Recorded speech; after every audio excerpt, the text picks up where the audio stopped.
지금 당장 바다의 평평한 바닥에 축구장만한 크기의 구멍이 뚫린다면 무슨 일이 일어날까요? 얼마나 빨리 해수면이 내려가서 언제쯤 바다의 바닥을 볼 수 있을까요?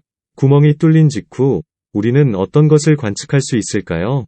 여러분은 깊은 바다에서 엄청난 구멍이 생겨 근사한 회오리가 생길 것처럼 생각하고 있을 것입니다. 하지만 물이 가득 든 욕조에서 물이 빠져나가게 되면 밖에서 봤을 때 물 표면은 평온하죠. 욕조에 물이 조금 남게 되면 물회오리를 관찰할 수도 있고 물이 빠져나가는 소리도 들을 수 있습니다. 즉, 지금 당장 바다바닥에 구멍이 생겨서 무서운 속도로 바닷물이 빠져도 우리는 바다에서 아무 변화도 볼 수가 없습니다.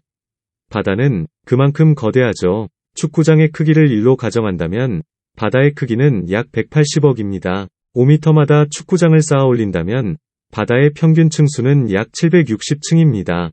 그럼 5층 높이의 축구장을 몇 개 설치해야 바다를 채울 수 있을까요? 180억 곱하기 760을 하면 13경육 1800억 개를 채울 수 있습니다.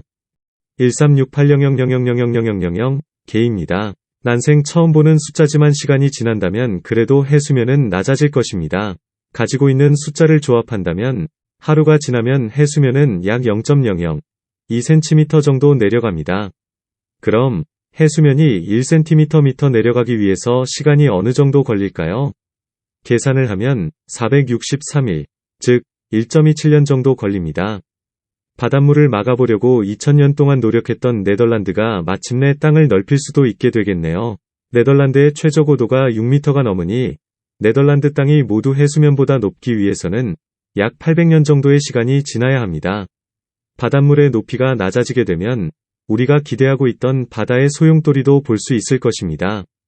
해양 생물들도 정신이 없어질 것입니다. 평균 수심이 약 3.8km인 바다도 어느새 바닥이 보입니다. 땅은 넓어졌지만 우리는 기상현상을 보기 어려워질 것입니다. 더운 지역은 점점 더 더워지고 추운 지역은 매우 추워져서 더 이상 사람이 살아갈 수 있는 곳은 거의 없어집니다.